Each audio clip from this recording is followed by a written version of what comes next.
Good afternoon and good morning. This is Ashley Kimball from Loyalty 360, welcoming you to another episode of our Loyalty 360 Leaders in Loyalty series. In this series, we talk to brand leaders about what they're seeing and hearing on the front lines of customer, channel, and brand loyalty. Today, we have the pleasure of speaking with Yvonne Kinser, Head of Digital Marketing and E-commerce at Avocados From Mexico, which was formed for the purpose of advertising, promotion, public relations, and research for all stakeholders of Avocados from Mexico. Thanks for taking the time to talk with us today, Yvonne. Hi, Ashley. Thank you for inviting me. My pleasure to be here. Absolutely. Awesome. So why don't we start out with learning a little bit more about you. So tell us a little about yourself and all that you do at Avocados of Mexico, and maybe even a little fun fact about yourself. Great. So I started with Avocado from Mexico about 7 years ago. Before that, I had nothing to do with the category. I actually have been on the agency side and client side with, global advertising agencies that linked us and McCann Erickson, and also with, brands like Hager Clothing, American Airlines. But then it came this opportunity and they contacted me 7 years ago to join the Avocado from Mexico team that the CEO was just, putting in place when he started the organization, which is, by the way, a marketing organization. And I was surprised that they contacted me because I didn't have any experience on the fresh product category. But very interestingly, that first conversation with my CEO, I asked the question, why me? I have no idea how, you do product marketing. And he told me that's exactly what I'm looking for. I'm looking for someone that is very creative, kind of disruptive, that helped me do what nobody else in the industry is doing. And I think that conversation is relevant because it became sort of a mantra. And through the 7 years that I have been working with him, I think about that every time that we planned what to do and how we're going to approach challenges or opportunities. And that had led to a path of creativity and disruption that had really made Avocado from Mexico a benchmark in the digital industry. Awesome. That's amazing. So is there a fun fact? The fun fact, I will say is that I have one for you. The fun fact is that we are not from Mexico and we don't sell avocados. What about that? There you go. That's the perfect fun fact, right? Yeah, we say that jokingly, but it's actually true. And that leads me to explain what is Avocado from Mexico. We don't sell avocados, and that's true. We are a marketing arm. We're a marketing company, the marketing arm of two organizations, the growers and exporters of Mexican avocados in Mexico, and the importers, distributors, and packers of avocado from Mexico here in the US. So those two organizations came together and created this marketing unit that is what I'm part of. We don't manage sales data and we don't impact directly the sales. I mean, obviously everything that we do has that purpose, but we're not like other organizations that has that as a direct goal of the marketing. The other fun fact is that we're not from Mexico. We're again, and as I can say, a marketing organization headquartered in Dallas, Texas. Awesome. So what I'm hearing here is that you can't get me a good deal on a case of avocados. Unfortunately, I cannot even get a good deal for me on a case of avocados. That's a bummer because I'm a big fan. Yeah. All right, so you recently launched Avocado Nation, a multi-area platform powered by artificial intelligence that allows you to leverage customers' content preferences. Tell us more about the launch and how you deliver highly personalized experiences.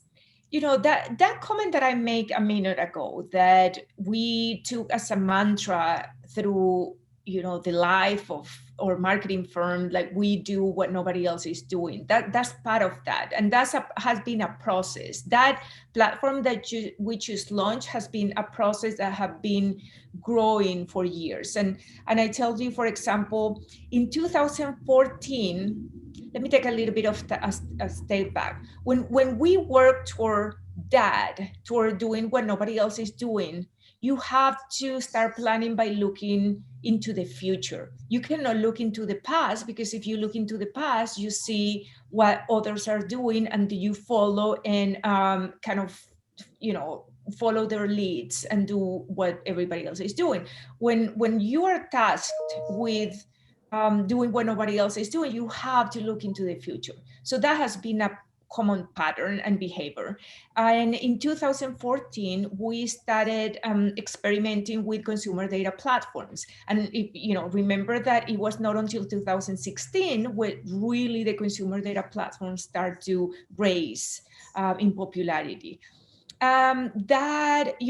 Capabilities were limited back then, but we understood by testing at that point that was the future. And the consumer marketing personalization was the way to go. It started by them, but then definitely in the following years, it started growing, and right now is a must. So then in 2016, we develop even further our consumer data platform strategy or first-party data platform strategy. We started building a very robust party data audience that right now is over 120 million users right now. So, all that learning, then that's in terms of consumer data platform and first-party data, right? On the other hand, you have artificial intelligence. We also start playing with it and testing and learning from that. We launched a Super Bowl campaign 3 years ago where we integrated Watson artificial intelligence, the Watson personality insights, to be more specific. So we learned about it. Now, fast forward to Avocado Nation. Is the combination of all that learning. So what is it? Is a platform, multi-experience platform that is powered by artificial intelligence and machine learning, have or consumer data platform capabilities at its core. So what that means, how that comes to life and how this manifests is that, for example, there's one area that is called Avocado Nation Studios. That's one of the 3 areas. We modeled that after the inspiration of Netflix. And actually, we started the idea talking about, let's develop the Netflix of avocados. We call it the Netflix of avocados because it leveraged the same thinking in terms of leveraging artificial intelligence and machine learning to learn about the preferences of the consumer in terms of content consumption. And then once you learned about it, then serve to them the personalized content, what they really want to see. So what we're doing now is we have an extensive library of video content. We're adding over 100 different videos, and those videos don't follow the same style and format. You have documentaries, you have funny, you have with celebrity, without celebrity, short, long format, a huge variety because everybody's different, right? So what we want to do is to use the platform to learn what are the preferences, not of the audience, but of each consumer. So then we leverage your consumer data platform and the predictive capabilities to deliver to each of those users coming to our platform the content they want in the format they want.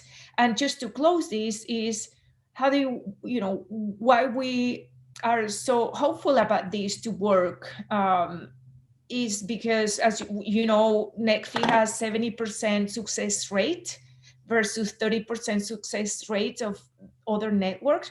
And that is solely based on the intelligence they gather from consumers through their platform. So yes, I mean, Netflix is huge, we're small, but we model or format after them. And within the fresh produce industry, that's a huge innovation.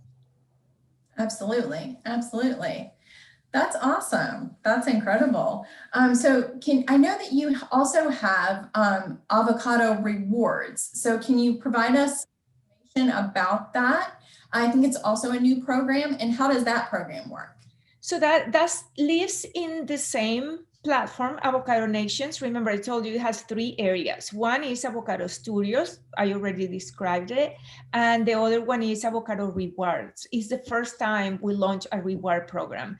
So what we're using is we leverage technology to deliver toward whatever goal we have. So I think that one of the things that differentiates Avocado from Mexico Digital is that we get decent understanding of the marketing technology ecosystem, and we know enough to know that even if it's not obvious at some point, the tool, the platform is there, is living in that marketing technology ecosystem with more than 5,000 options.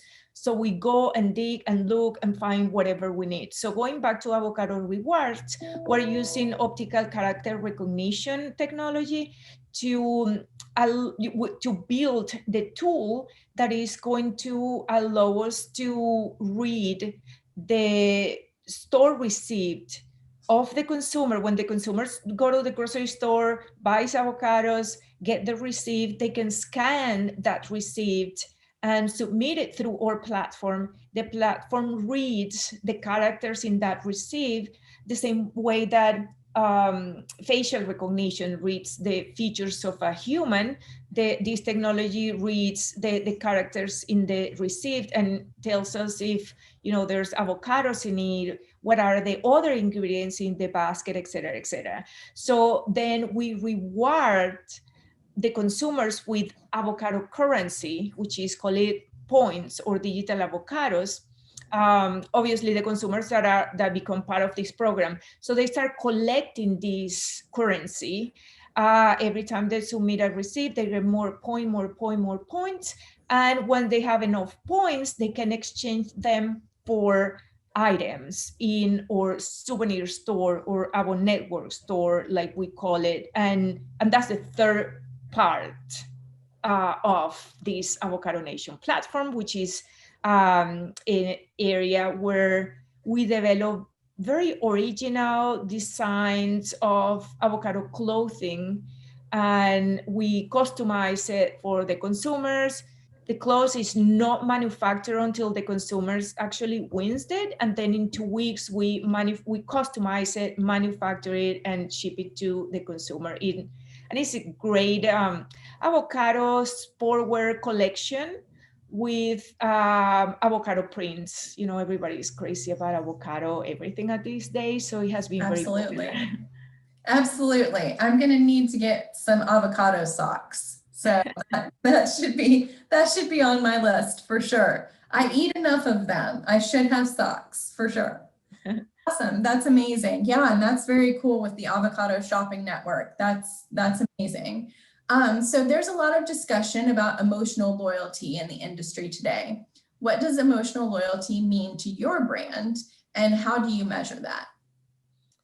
Yeah, that's a very interesting question. We definitely get into that. When we look at loyalty, I see 3 areas or 3 avenues. One, behavioral loyalty, which is what convenience, right? I'm going to find my avocados whenever I need it. I will say also that applies to messages like health and wellness. Is this good for me? So I'm going to buy the avocados. Then you have the rational loyalty where there's an offer, there's an avocado offer, or Avocados from Mexico always have these offers. I'm going to take advantage of that and buy my avocados. And then there's the emotional loyalty, which is what we try to create with these type of activations. So we want the consumers coming back to our website, and sometimes it's not enough to make them come to get a recipe because they are planning to cook tonight, or even to get an offer, but also that kind of experiences. Can I win a very unique, customized avocado outfit? And that is what it helps, along with the other tactics, right? Because none of these work in a silo, but with the other tactics, create that, make people smile, make people talk about it, make people share about it. You know, you're not going to see, you may see few, but you're not going to see people going crazy on social media saying, I got $1 for 2 avocados, you know, but you see how they go like crazy on social media, showing that they are participating to win these kind of prizes, or that they won that kind of prize. And it's just really add that touch of personal touch to the relationship that you wouldn't accomplish with a convenience message or with an offer. And it's really powerful. It really, really is. And do you feel like that your members have that emotional or passionate connection to your brand? And do you think these types of passionate and or emotional connections help your customer loyalty efforts? Definitely. And there's something really good about the avocado consumers, that is, let alone the brand for a minute, they have that passion for the product. So I still haven't heard anyone that say, yeah, I kind of like avocados. I mean, anybody who talks about avocado is like, oh my gosh, I love avocados. And it happened to us in even at a personal level. I cannot go to the dentist or the grocery store or whatever, you know, when I say my email address, or where I work for, I say, they sing the jingle. First of all, I mean, anyone will, the first thing that they will do is avocados from Mexico.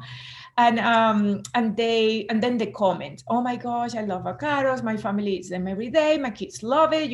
And then the stories. So I have been over 20 years in this business, different brands. I have never seen so much love and so much passion for a product. Now, when you bring the brand into the mix, I think that our brand team has done an amazing job at just giving the avocado from Mexico that quirky personality, funny, and that come from our Super Bowl commercials.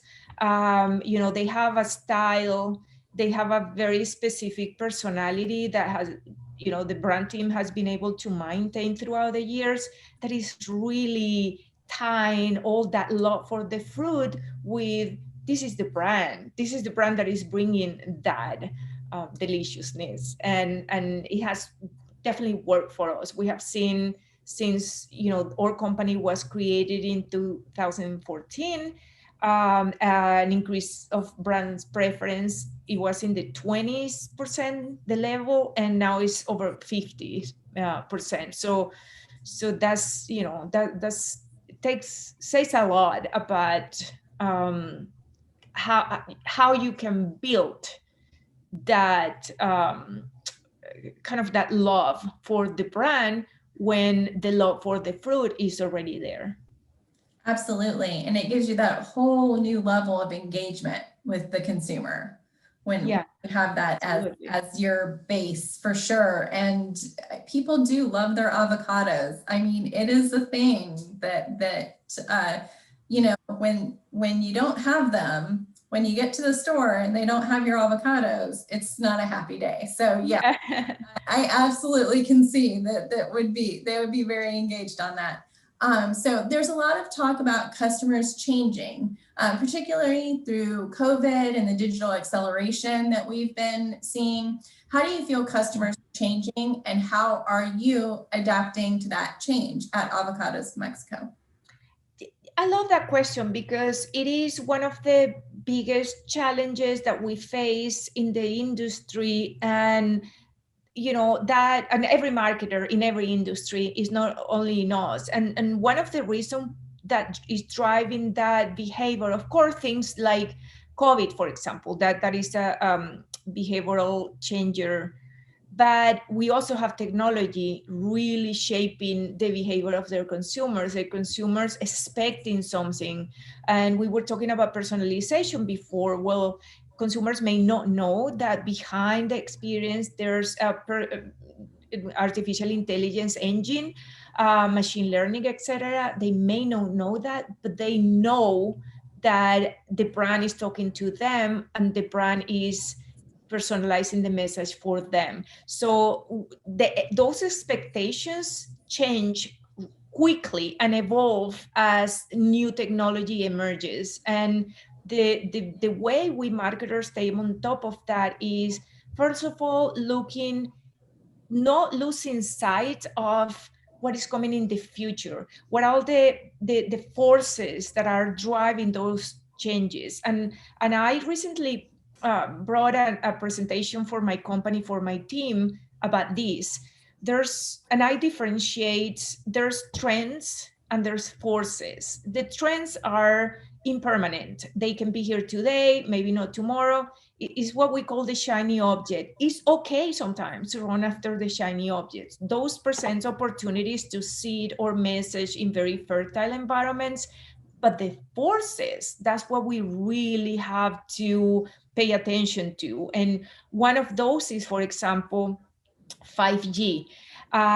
It's going to dramatically change, and it's already started, but when it comes more mainstream, it's going to definitely change the behavior big time, especially when it's about video consumption, gaming consumption, the way consumers, interact with that type of formats like video streaming, that sort of thing. So that's the type of things that we have to look what is coming in the future. So we build based on that. And when they come with full force, we're prepared. And we have the structures to provide consumers what they are expecting. Absolutely. Absolutely. Awesome. So how do you measure the success of your customer loyalty and experience efforts? What KPIs do you and your team look at? So we look at different KPIs depending on the campaigns, right? Every campaign, we look at that campaign base, because every campaign, some campaigns are to drive brand loyalty or awareness or transactions. So every campaign is different. But I can tell you, for example, that the earned media is one of the KPIs. You can have, let's call it a metric like impressions or clicks. You can buy those metrics, definitely. You can have a media plan and get dollar by dollar, how many you buy. But there's what really tells you about the consumer's loyalty is what they do without you paying for that.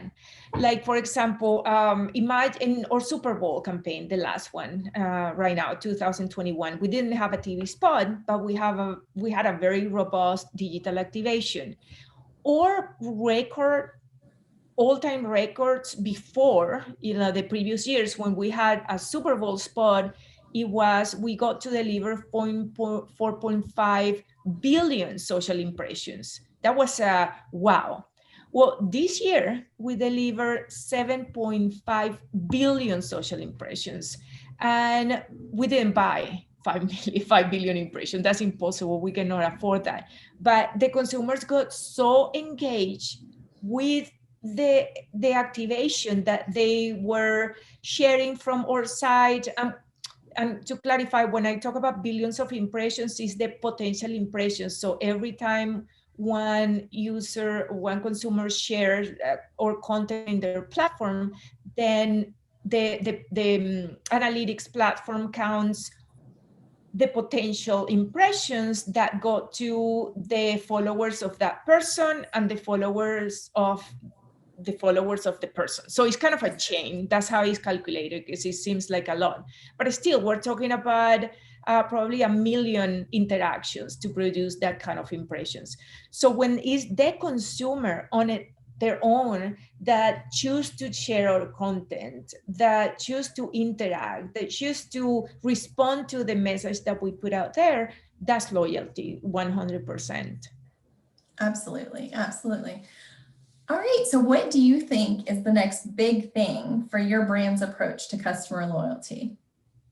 So we're really focused right now on continue to build our first party data, especially with everything that coming, the elimination of third party cookies and all that. Is more important than ever that brands own their first party data. So it's not easy, it's not cheap, it's not quick, but it's, I think, is what is going to give the major competitive advantage to any brand in the future. So one thing is to build it. Like I mentioned before, we have, over 100 million users, but that's just the beginning of the work. Now we have to find out what is the developing that 360 profile of each of those 100 million users, and that requires a lot of work around. That's our focus right now. I think that the success of our campaigns in the future, especially when the advertising ecosystem evolves toward the elimination of third-party cookies, is going to the advantage will be given to those brands that really develop that 360 profile of their consumer and can reach to them in a very personalized way, and recognizing data behavior throughout the journey. I think that's the key of advertising in the future. Absolutely. I completely agree. How is your brand different from your competitors? And do you see the same sorts of efforts from the competitive set? What do you do differently? I would imagine quite a bit because of the unique nature, but yeah, tell us about it. Yeah, quite a bit. However, we are the leaders in the market. We have over 90% market share of the avocados consumed in the US. We're talking about 2 billion pounds of avocados per year. That's a lot of avocado. So and the other thing is that we're the only origin of avocados that is available all year round. We don't have seasonality. So because of all that, all those reasons, when we push the market forward, we don't do it only for us, we do it for all the origins. We don't fight for market share, which is our efforts aims to push the whole industry forward, because if the whole industry grows, then obviously our percentage will grow. So that's how we focus on our efforts. And in that is like, yeah, I mean, I can say we work for all. I mean, if we all grow, we all win. But yeah, there's quite a bit what we do differently. Absolutely. The more people eating avocado toast, the better for you all, right? Exactly. Awesome. So what can Loyalty 360 do for you to help with your customer loyalty journey?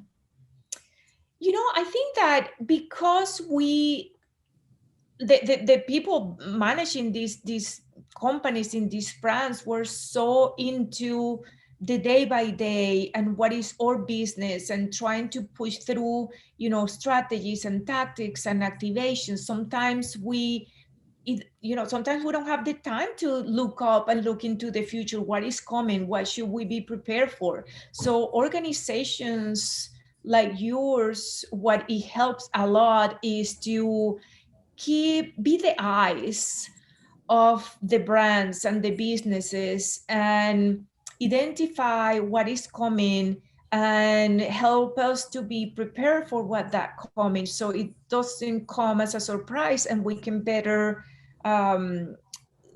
leverage the position we are to be more successful in these new environments and new ways of doing marketing that are always changing. It's an ever changing industry, and And the more help we have into know what is coming and being prepared, the better, the more successful we will be. Absolutely. And we find that, brands are just looking for what other brands are doing great, and you always want to see what's going on around you. And it just helps everybody to kind of grow and meet these rising consumer demands and evolving consumers just where they are in the right way. So that's totally. Well, thank you, Yvonne, so much for joining us today. It was great to speak with you. I appreciate the conversation and look forward for more to come. Thank you so much. It was my pleasure. Have a great day. Thanks, you too. Thank you.